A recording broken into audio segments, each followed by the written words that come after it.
Isang mabiyaya at masaganang araw po sa ating lahat. Welcome back po dito sa ating YouTube channel at Facebook page. Ako po ang inyong lingkod, tagapanood TV. Ngayong araw, pag-uusapan natin yung paninimbang na ginawa ng Senado patungkol sa impeachment ni VP Sara Duterte. At isama na rin natin mga tagapanood yung balitang si JB o Senator JB Ejercito naniniwala na personal yung ginawang pagpapa-impeach kay VP Sara Duterte. Lahat yan mga tagapanood, pag-uusapan natin sa araw na ito. Pero bago po tayo magpatuloy, nais ko lang po kayong imbitahan, lalo na po sa mga bagong napadaan lang dito sa ating channel, na huwag nyo po sanang kalimutan na mag-subscribe. Hit nyo na rin po notification bell para lagi po kayong updated sa mga bago pang video na ating ilalabas. Kaya naman simulan na po natin ang ating reaction video sa araw na ito.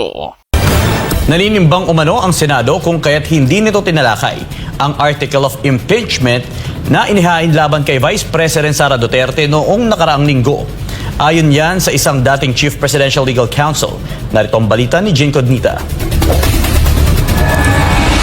Mukhang nabitin daw ang halata namang minadaling pagpapa-impeach kay Vice President Sara Duterte noong nakarang linggo dahil hindi ito agad pinag-usapan sa Senado. Sinabi ni dating Presidential Chief Legal Counsel Attorney Salvador Panelo matapos ang halos 2 beses na pagkakatenga ng reklamo laban sa Vice Presidente ay mabilis itong nakakuha ng lagda nitong huling araw ng kanilang sesyon noong Pebrero 5. Ang impeachment complaint ay nakakuha ng 240 votes na higit sa kinakailangang 103 na boto para umusad ito sa Senado na tatayong impeachment trial court. Pero ang Senado bigong mapag-usapan ang articles of impeachment. Sa Hunyo 2 pa tatalakayin ang reklamo kung kailan magbabalik ang sesyon ng Senado. Tatalian mo yung mga senador pag nagkaroon ng impeachment trial. Anim sa kanila ang tatakbo. Hindi papayag yun. Meron mo, habang yung mga iba nagkakampanya, sila nakaupo doon araw-araw. See, it will jeopardize their chances of winning the election.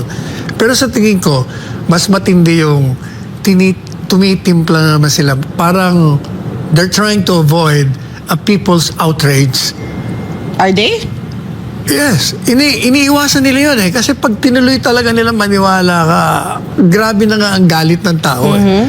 Baka yung namumuong galit, baka ma-unleash ng di oras. Magkaroon tayo ng upheaval proportions dito sa ating bansa. Magkaroon na naman tayo ng gulo. Dagdag pa ni Panelo, kung itutuloy ang impeachment laban sa bise, ay tiyak na magkakagulo sa politika na siguradong pagsisisihan ng mga nagsusulong nito. If you notice, binanatan sila ng mga netizens, pati mga kritiko. Pagkatapos, hindi mo ba napansin, bigla na lang sila nagkakandara pa na magpaliwanag. Bakit sila bumoto ng yes? Kasi sinasabi po nila, hindi, obligasyon naming pumirma. Mag-yes ang boto namin sa impeachment sapagkat yan ay isang tungkulin sa saligang batas.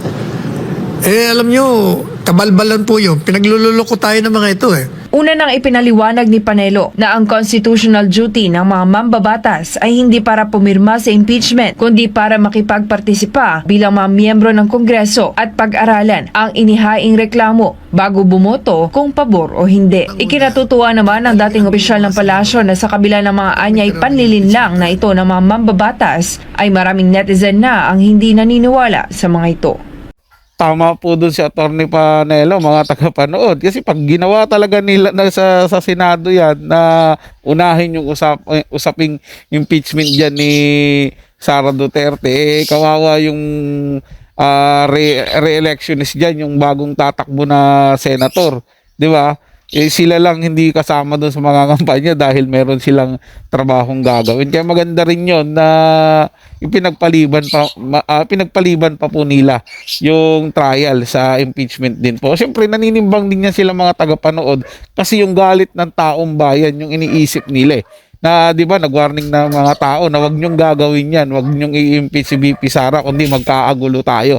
Dagdag pa yung nakita nilang napakadaming suporta mula sa relihiyon na iglesia, sa relihiyon ni Pastor Kibuloy plus yung mga naniniwala at sumusuporta sa mga Duterte. Doon naninimbang din talaga yung mga senator na yan, mga tagapanood. Kasi ang hirap kalaban pag taong bayan na yung sinagasaan. Yung pride ng taong bayan, mamaya kasi imbis na manalo ka pa sa susunod na eleksyon, bigla ka na lang matalo dahil sa kagagawan mo.